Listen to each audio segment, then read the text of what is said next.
ජේසුස් වහන්සේ ඔබ වෙනුවෙන් මොනවද කරලා තිබෙන්නේ? ඔබ වෙනුවෙන්ම. පාස් ජමින්ද කියනවා එයා වෙනුවෙන් ඔක්කොම කරලා තිබෙනවා. ආමෙන් කියන එක මම ලබා ගන්නවා. ජේසුස් වහන්සේ පාස් ජමින්ද වෙනුවෙන් ඔක්කොම කරලා තියෙනවා. ආමෙන් කියන්නේ ඔව් එසේ සත්‍යයි කියලා මමත් ඒක එකඟතාවයක් ඇති කරගන්න. සම්පූර්ණ එකඟ වෙලා මම ඒක ලබා ගන්න. තව මොනවද ඔබට කියන්න තියෙන්නේ? ජේසුස් වහන්සේ ඔබ වෙනුවෙන් මොනවද කරේ? නැවතත් ඔබගෙන් ජේසුස් වහන්සේ ඔබ වෙනුවෙන් මොනවද කරේ? ඒක ඔබ දන්නවද? ඒක ඔබ කතා කරනවද? ඒක ඔබ මෙනෙහි කරනවද? ඒ තුල ඔබ ජීවත් වෙනවද? ඒක ඔබගේ ජීවිතය අත්දැකලා තිබෙනවා. අලුත් ජීවිතයක් දුන්නා. අපේ පාපය කමා කරා. අපිට ගැලවීම දුන්නා. සදාතනික මරණයෙන් අපිට ගැලවීම දුලා සදාකාල ජීවනය ලබා දීලා තියෙනවා. අපිට නැති වුණු ජීවිතය නැවත ලබා දීලා තියෙනවා. ලයිෆ් එක නැති වුණා. ජීවනය නැති වුණා. නැවත යේසුස් වහන්සේ ඇවිල්ලා අපිට ජීවනය දුන්නා. රුධිරයෙන් අපිට මොනවද ලැබුණේ? පාපයට කමා ලැබුණා. අපේ ශාපේ ඉවත් කරා. අපේ පාපේ ඉවත් කරා. තවත් ලේසි වචනයකින් කියනවා නම් අපේ සංස්කෘතියට තේරුම් ගන්න පුළුවන් අපේ කර්මය ඉවර කරා. අපිට ආවරණයක් තියෙනවා ජේසුස් වහන්සේගේ වැගිරුණු රුධිරය තුල. ජේසුස් වහන්සේ එයාගේ ශාරීරිය පොඩි වෙන්න සැලසුවා. එයාට තුවාල වුණා. ඒකෙන් මට සුවය නිදහස් වෙලා තියෙනවා. ඒ සුවය මම මෙනෙහි කරනවා. හාලෙලූයා. නිසා ජේසුස් වහන්සේව අපිට අත්දකින්න පුළුවන්. අපි මෙනෙහි කරනවා ඇත්තටම පියාණන් වහන්සේත් අපත් අතර තිබුණේ සම්බන්ධතාවය බිඳ ඒක සම්බන්ධ වෙන්න බැරුව තිබුණේ පිච්චිය කඩලා ජේසුස් වහන්සේ කරුණු කොටගෙන පියාණන් වහන්සේගේ අභිමුඛත්වයට යන්න අපිට උන්වහන්සේගේ වරප්‍රසාදය නිදහස් කළා තියෙනවා. හාලෙලූයා.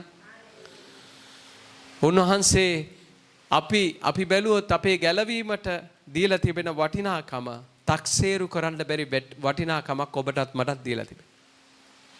සමහර විට ඔබට තේරෙන්නේ නැතුව ඇති ඔබ කොච්චර වටිනවද කියලා. නමුත් දෙවියන් වහන්සේ ඔබ දිහා බැලුවා ඔබගේ වටිනාකම දැක්කා.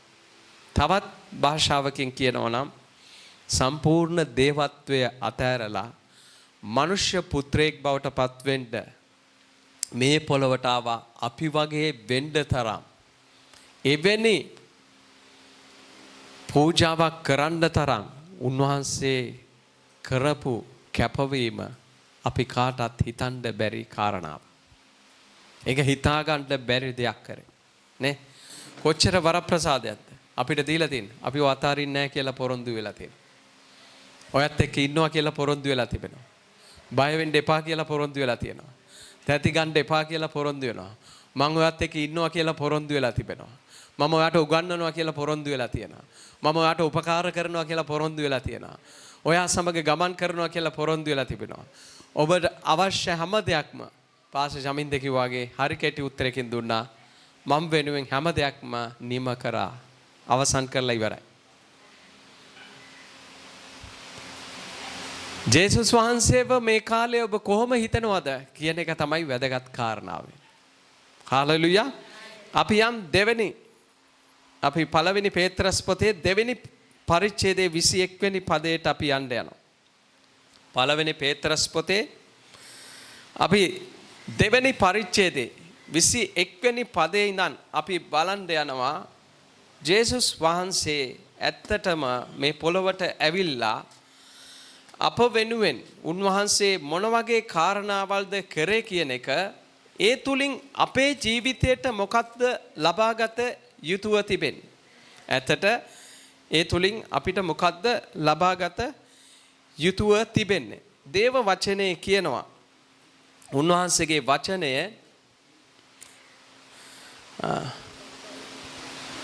එසේ ඊට නුඹලා කැඳවනු ලැබුහුය. මක් නිසාද ක්‍රිස්තුස් වහන්සේ නුඹලා නිසා වදවිඳ නුඹලා උන්වහන්සේගේ අඩිපාරේ යන පිණිස නුඹලාට ආදර්ශයක් දී ගියසේක. දැන් පොඩ්ඩක් මේ වචනේ තුල කතා කරනු ලබනවා. උන්වහන්සේ අපිව කැඳවනු ලැබුවා. නියම පරිවර්තනයේ අපිට කැඳවීමක් දුන්නා. මක් නිසාද? ක්‍රිස්තුස් වහන්සේ නුඹලා නිසා වදවිඳ. දැන් පොඩ්ඩක් අපි හිතට ගන්න ඕන කවුරු නිසාද ජේසුස් වහන්සේ වදවින්දේ? ජේසුස් වහන්සේ වදවින්දලු. කවුරු නිසාද ජේසුස් වහන්සේ වදවින්දේ?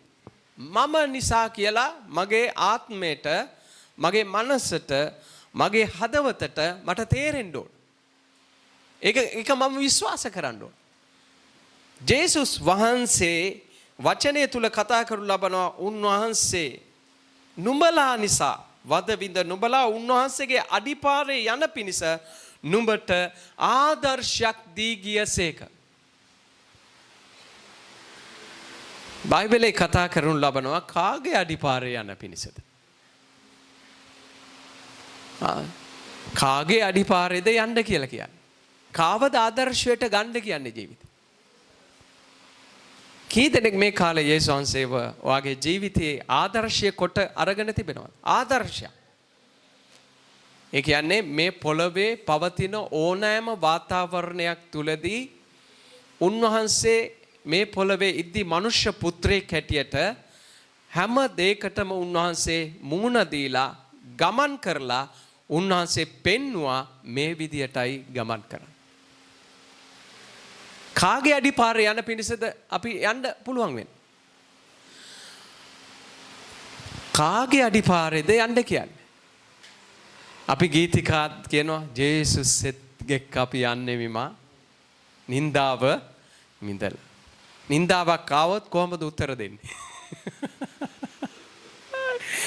අපහාසයක් ආවොත් කොහොමද උත්තර දෙන්නේ?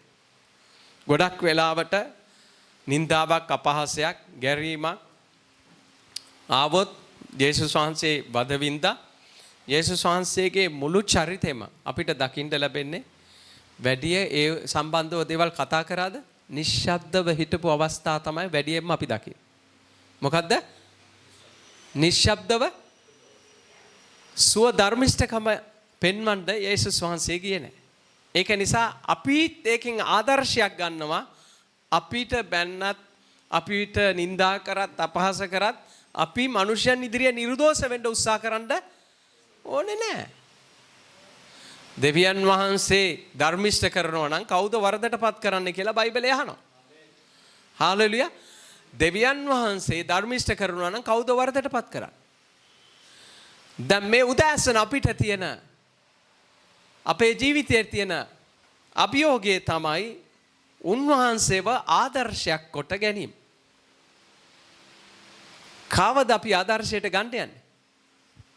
පාස්ටර්ව නෙමෙයි, සිස්ටර්ව නෙමෙයි, බ්‍රදර්ව නෙමෙයි, කොර් එක නෙමෙයි, මීඩියාන්ෂේ නෙමෙයි. කාවද ආදර්ශයට ගන්න පුළුවන්? නේ? එයාලගෙනුත් ගන්න දේවල් තියෙනවා අපිට. නැතුව නෙමෙයි. කාවද ආදර්ශයට ගන්න? ජේසුස් වහන්සේ කියනවා මෙතනදී අපි උන්වහන්සේගේ අඩිපාරේ යන පිණිස නුඹලාට ආදර්ශයක් දී ගියසේක. ඒ කියන්නේ මේ පොළවේ හිටපු අයට බැරි වුණා උන්වහන්සේ කියන විදියට ජීවත් වෙන්න. උන්වහන්සේ කියපු විදියට ජීවත් වෙන්න බැරි වුණ නිසා උන්වහන්සේම ඇවිල්ලා පෙන්නුවා මේක කරලා. මේම තමයි අපි ගමන් කරන්න ඕන. මේම තමයි අපි ජීවත් වෙන්න. අපිට මෙතනින් ගන්න තියෙන්නේ මොකද්ද? උන්වහන්සේ අප නිසා වදවිඳලා අපිට ආදර්ශයක් දුන්නා. දැන් කාවද අපේ ඉදිරියේ තබා තිබෙන්නේ?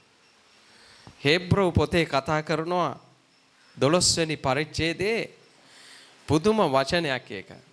හේබ්‍රෝ පොතේ 12 වෙනි පරිච්ඡේදයට ඔබ ගියොත් මෙන්න මේක මං කරන දෙවියන් වහන්සේ මට දුන්නු සේවය තුල නොසෙල්වි එන්න මේ වචනය මගේ ජීවිතයට ගොඩක් බලපෑමක් ඇති කරපු වචනයක්. ඔබේ ජීවිතයටත් එසේමයි කියලා මම විශ්වාස කරනවා. කී දෙනෙක්ගේ ජීවිතේ බලපෑමක් ඇති වෙන්න කැමතිද? අපි යන්ද කී දෙනෙක් සූදානම්ද? 12 වෙනි පරිච්ඡේදයේ පළවෙනි පදේ තුල කතා කරනු ලබනවා එපමණ එබැවින් මෙපමණ මහත් සාක්ෂිකාර සේනාවක් අප වටා සිටින නිසා අපි වටා කවුද ඉන්නේ?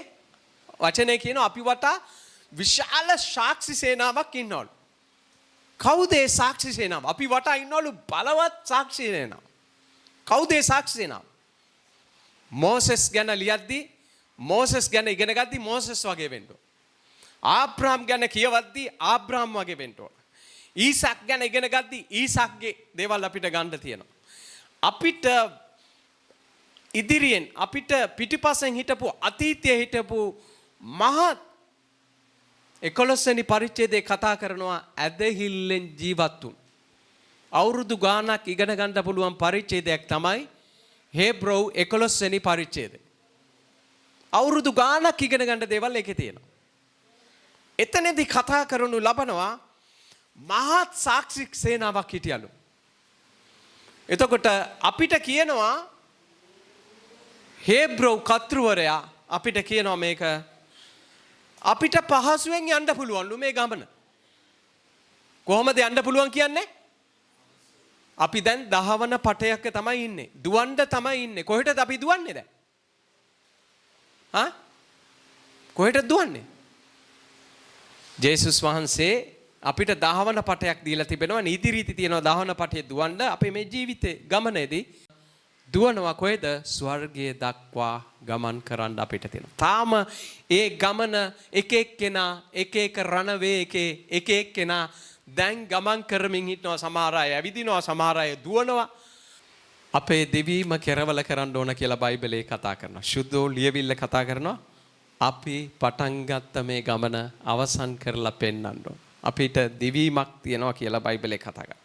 දැන් ඊට පස්සේ කියනවා සියලු බරද පහසුවෙන් අප හසු කරනද පාපයේද අහක දමා ඇදහිල්ලේ කතෘවරයාද සම්පූර්ණ කරන්නාද වූ යේසුස් වහන්සේ දෙස බලමින් අපේ ඉදිරියේ තබා තිබෙන දිවීම කොහොමද දුවන්න කියන්නේ?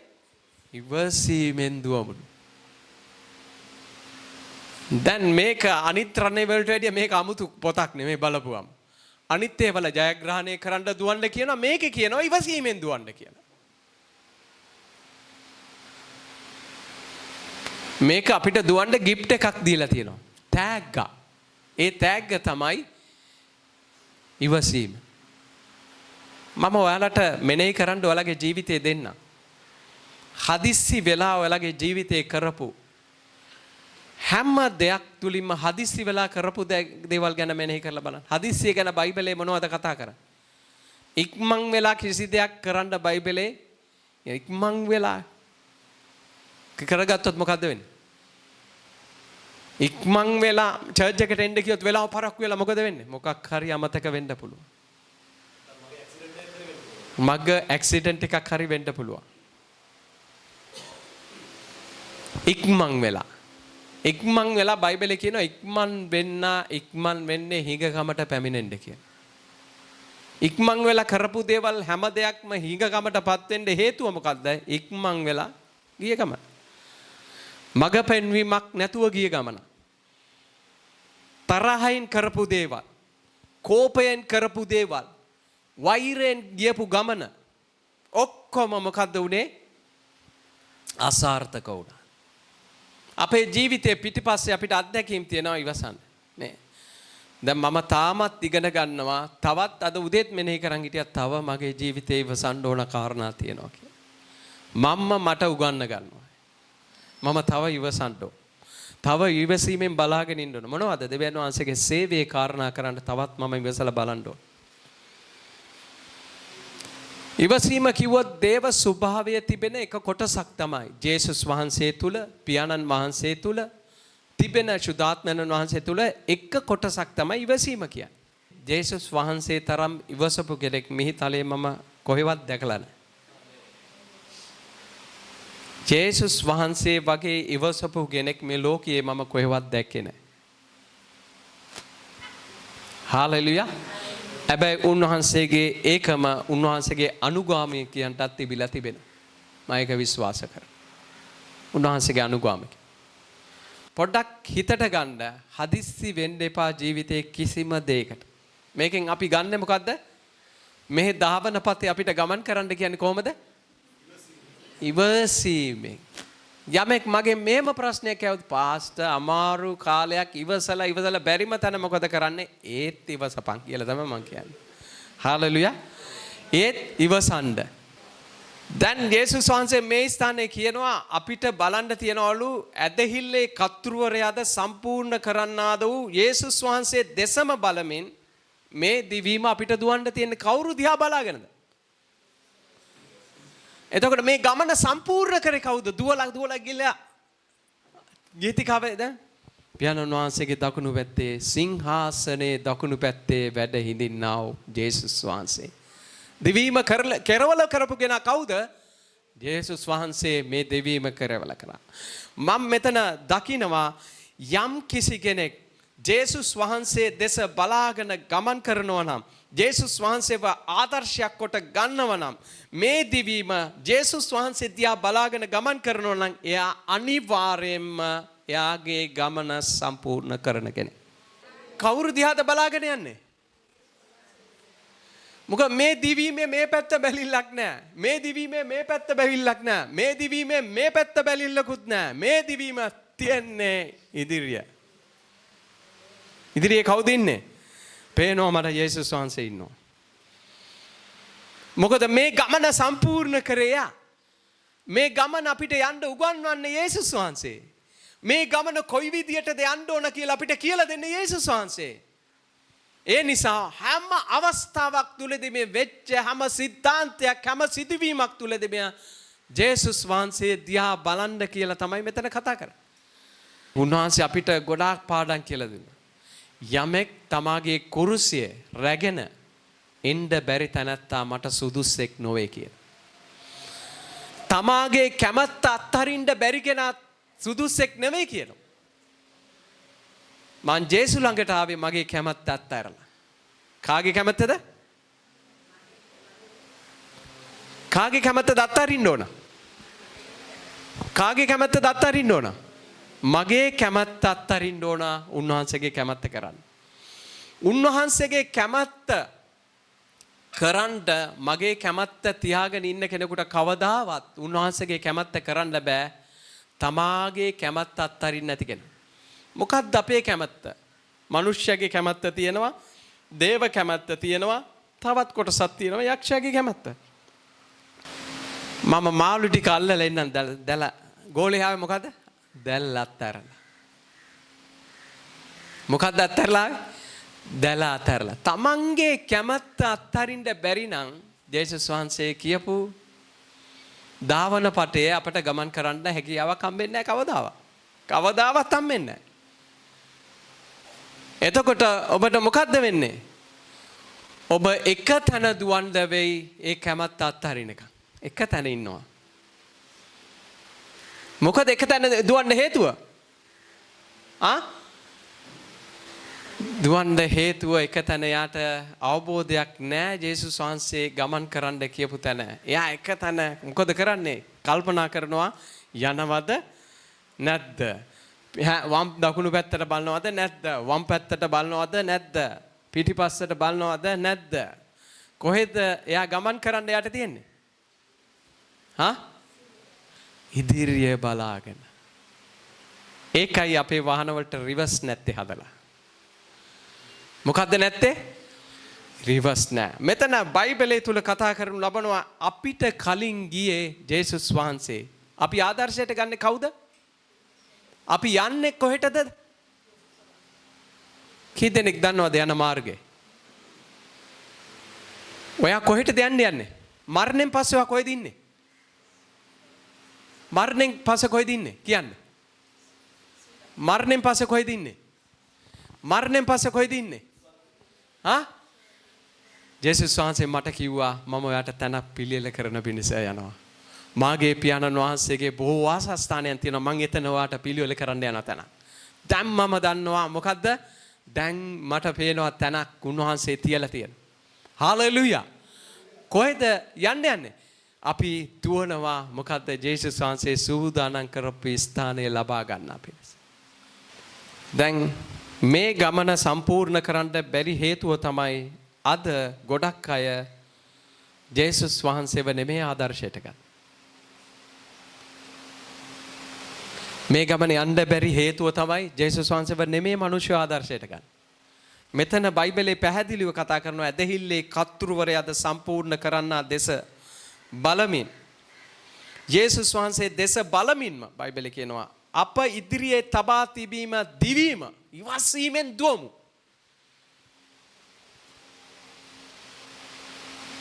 දැන් බයිබලයේ කියන්නේ අපි ඉදිරියට යනවද පස්සට යනවද? පල්ලෙහාට යනවද ඉහළට යනවද? බයිබලයේ කියන්නේ කොහොමද? නේ කූරියන් ගහන සරුංගලයක් වගේද? ඇයි කූරියන් ගන්න හේතුව? බැලන්ස් එකට ඒක හදලා නැහැ. ගහගෙන ටෝන් ගාලා පල්ලෙහාට ආ මොකද? දන්නේ නැහැ සේවය කරන්නේ කොහොමද කියලා. ගියා නිකන් බුලට් එකක් වගේ ආපහු පල්ලෙහාට ආවා. දන්නේ නැහැ ක්‍රිස්තුස් වහන්සේගේ ධර්මය තුල පිහිටලා ඉදිරියට යන්න. ක්‍රිස්තුස් වහන්සේගේ ධර්මය තුල පිහිටන්නේ නැති කිසිම කෙනෙක්ට ඉදිරියට යාමක් නැහැ. ඒක බයිබලයේ පැහැදිලිව මතෙව් තුමාගේ සුවිශේෂය තුල කතා කරනවා. නේ? උන්වහන්සේගේ ගැන්වීමේ නොපවතී යන කිසිම කෙනෙක්ට පියාණන් වහන්සේ සහ ජේසුස් වහන්සේ නැහැ කියලා බයිබලයේ පැහැදිලිව කතා කරනවා.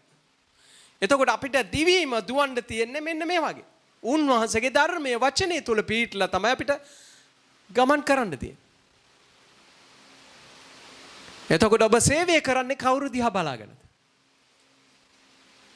සේවය කරන්නේ කවුරු දිහා බලාගෙනද? මම මේ සේවය කරන්නේ කාටද? මම දෙවියන් වහන්සේට මෙන් සියල්ල කරන්න ඕන. මේකේ අරමුණ මොකද්ද? මේකේ පර්පස් එක මොකද්ද? සේවය කරන අරමුණ මොකද්ද? කැඳවීම මොකද්ද? අපිට දීලා තිබෙන කැඳවීම මොකද්ද? ඇයි ජේසුස් වහන්සේ මේ කැඳවීම අපි මුල් පදේ පළවෙනි පේත්‍රස් දෙවෙනි පරිච්ඡේදයේ 21 බැලුවා. අපිව කැඳවා ගත්තා. කැඳවීමක් දීලා තියෙනවා. මට දුන්නු කැඳවීම මොකද්ද? ඔබට දුන්නු කැඳවීම මොකද්ද? එකින් එක්කිනාට යම් කිසි කොටසක් ස්වභාවයේ පැවිරිලා තිබෙනවා. ජේසුස් වහන්සේ මේ දහවන පටේ දුවන්න එක එක්කිනාට කැඳවීමක් දුන්නා. සමහර අය මීටර 10,000 දුවන අය ඇති, මීටර 100 දුවන අය ඇති. විවිධ තරඟවල දුවනවා.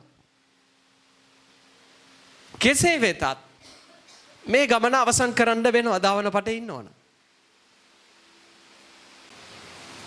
මෙතන ජේසුස් වහන්සේ මේ ස්ථානයේ කියනවා දිරියේ තබා තිබෙන ඉවසීමෙන් දුවමු. ඉවසීම කියන්නේ ඉවසීම සම්පූර්ණ ලෙස තියෙන මිනිසෙක් දෙවියන් වහන්සේගේ ක්‍රියාව අනිවාර්යෙන් අත්දකින්න කෙනෙක්.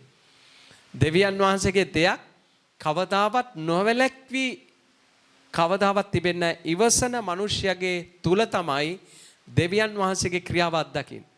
ඉවසන මිනිසයා දුර්වලෙක් නෙමෙයි.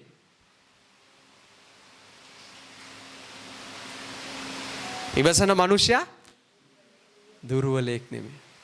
බයිබලයේ කතා කරනු ලබනවා.